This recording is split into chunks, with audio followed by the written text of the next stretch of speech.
When you think of training, PowerPoint presentations and classroom settings come to mind, right? Members of the Colorado Police Canine Association march to the beat of a different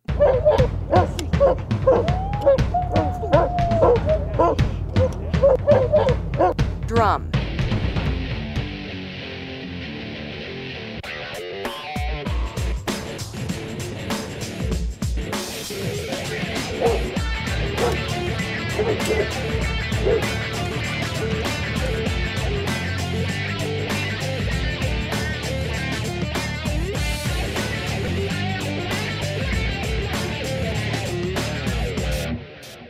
The purpose of the training was to put the dogs just into situations that they're not used to being in. A little bit more of bringing them into situations that they have not had before.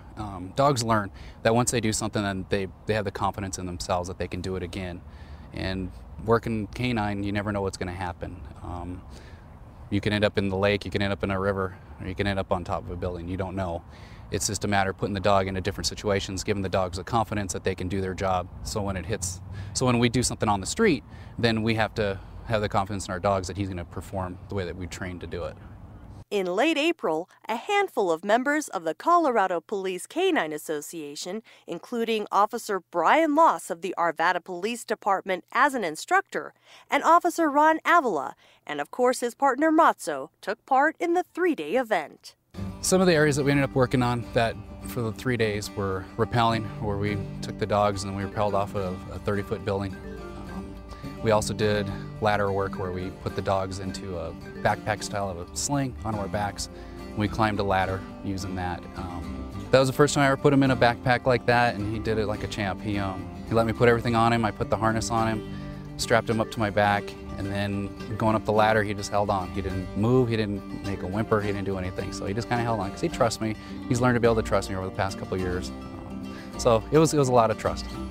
Canine teams from throughout the Denver metro area train together along with SWAT teams from around the state.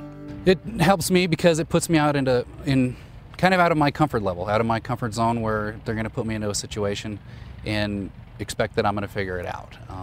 So by doing that, it's going to put me the same way out on the street when we have something arise that I've never trained for, and I get into that situation that I'm going to have the confidence in my dog that my dog's going to do what he's supposed to do and react the way that I might expect him to react.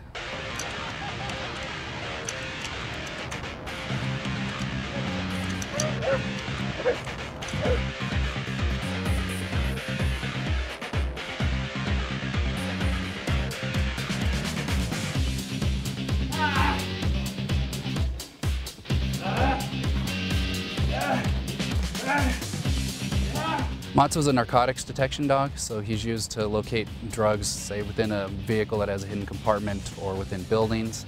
He also does patrol work where he protects me on the street, and he also protects the other officers on the street. And then he's also trained in tracking.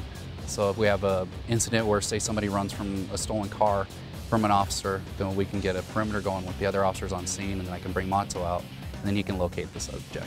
Whether it's rappelling or searching in very tight spaces, Arvada's canine teams are working hard to be sure they're prepared for every situation they may face.